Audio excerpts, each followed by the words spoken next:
सबसे पहले तो ये बताइएगा, आपको क्या लगता है अभी तक जो प्रोजेक्शन सामने आई हैं और उसके अंदर बीजेपी लेड अलायंस जो है वो लीड कर रहा है, बट कांग्रेस की जो एग्जिट पोल्स में बताया जा रहा था बहुत ही पीछे, उस तरह हुआ नहीं।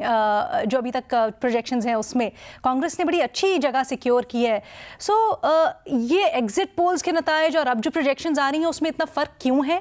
बीजेपी ने अपनी जगह क्यों लूज़ की, या फिर अगर ऐसा कहा जाए कि जो दावे थे उसके 400 पार वहाँ तक क्यों नहीं पहुँच पाई? आप क्या वजह समझते हैं? देखिए, ये जो इलेक्शन है, इंडियन इलेक्शंस, उसको इस बार जो है समझने के लिए कई जाविये चाहिए। पहला जो एक इंटरनेशनल जाविया है, जिसको अगर आप बाहर से देख रहे हैं, इंटरनेशनल तौर पर देख रहे हैं, तो एक चीज समझ में आती है कि वज़ीर-ए-आज़म नरेंद्र मोदी की शायद जो नफरत की सियासत है वो कहीं ना कहीं हल्की पड़ रही है।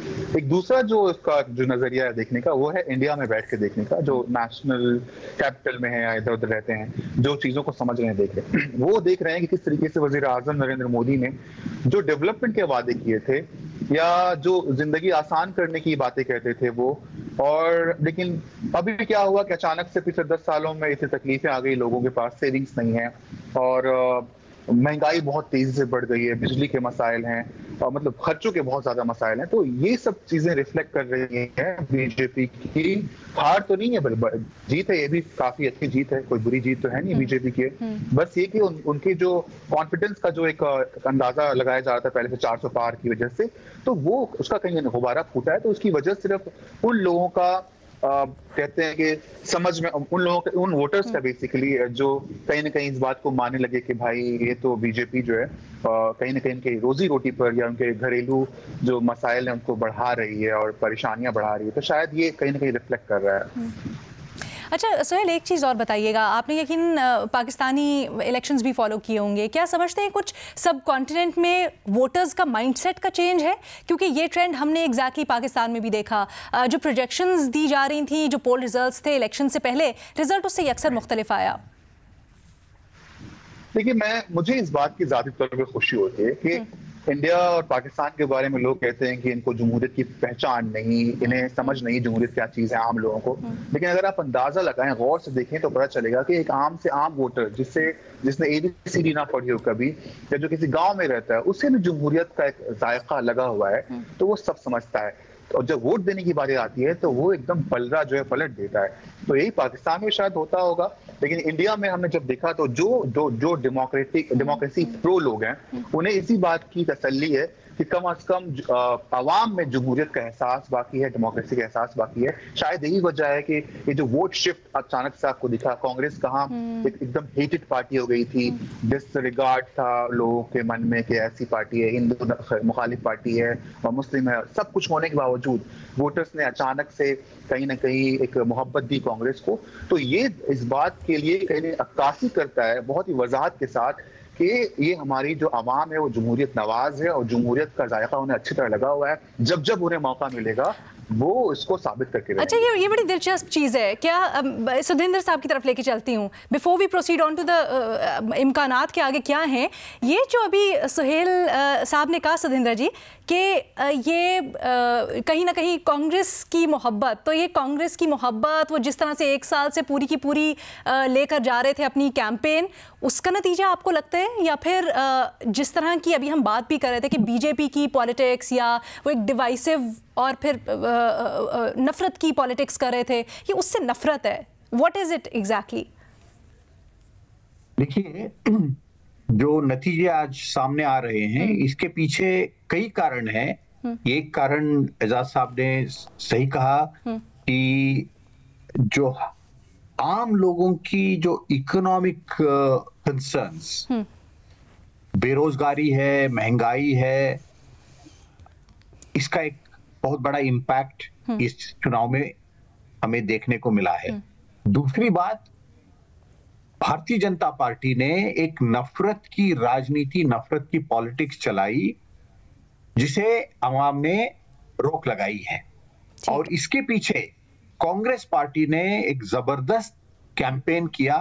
राहुल गांधी ने, आपको जरूर मालूम होगा कि 1-1.5 साल पहले बिल्कुल कश्मीर से लेकर कन्याकुमारी तक या कन्याकुमारी से लेकर कश्मीर तक उन्होंने एक भारत जोड़ो यात्रा के नाम से लगभग 4000 किलोमीटर पैदल मार्च किया था। उन्होंने एक कैंपेन चलाया जिसका बहुत बड़ा एक असर हुआ, और उसके बाद कांग्रेस पार्टी की इमेज बदल गई, राहुल गांधी की खुद की इमेज बदल गई, जिसके कारण आज कांग्रेस पार्टी लगभग 100 सीटों तक पहुंच पाई है। यानी आज नरेंद्र मोदी फिर से प्रधानमंत्री प्राइम मिनिस्टर बन सकते हैं, लेकिन इसके बाद वो नफरत की पॉलिटिक्स जो चला रहे थे वो इतनी आसानी से कर नहीं पाएंगे। अच्छा, ये बताइएगा हमें ज़रा, बल्कि समझाइएगा सतेंद्र जी, क्या आपको लगता है कि नरेंद्र मोदी साहब तीसरी दफ़ा पीएम बनेंगे या अभी उनके लिए कुछ मसाइल होंगे? ऑल्सो ये भी बताइएगा, क्या आपको लगता है कि बीजेपी आसानी से हुकूमत बना लेगी? I know they've got the numbers अभी तक की प्रोजेक्शंस के मुताबिक, लेकिन बहुत सी जो हुकूमती अलायंस में पार्टीज़ हैं, हम सुन रहे थे कि उनकी जो कांग्रेस ऑपोजिशन अलायंस है उनसे बातचीत भी पहले भी चलती रही है, अब भी हो सकती है। तो कहीं ना कहीं क्या अभी भी ये इम्कान है कि कांग्रेस हुकूमत बनाने की पोजीशन में हो सकती है? देखिए, आज जो नंबर सामने आए हैं उसके मुताबिक कांग्रेस पार्टी हुकूमत नहीं बना पाएगी, या इंडिया अलायंस, कांग्रेस और उनके जो पार्टनर्स हैं वो सब मिलकर अपने बलबूते पर सरकार नहीं बना पाएंगे। सरकार यदि बनती है वो most probably Bharatiya Janata party की ही बनती है, क्योंकि उनके पास जो उनका जो प्री इलेक्शन अलायंस है वो हाफवे मार्क क्रॉस कर चुकी है। सरकार उन्हीं की बनने की हाईएस्ट प्रोबेबिलिटी है। लेकिन जैसे मैंने पहले कहा, जो पिछले 10 सालों में नरेंद्र मोदी का एक जो डोमिनेशन था वो डोमिनेशन अब नहीं रहने वाला है, और इसके बाद भारत की पॉलिटिक्स में, राजनीति में बहुत बड़े बदलाव आने वाले हैं। एक बहुत बड़ा बदलाव तो हमारा जो सबसे बड़ा सूबा है उत्तर प्रदेश की पॉलिटिक्स में बदलाव आने वाला है। महाराष्ट्र यानी बंबई जिसका कैपिटल सिटी है, वहां बहुत बड़ा बदलाव आने वाला है।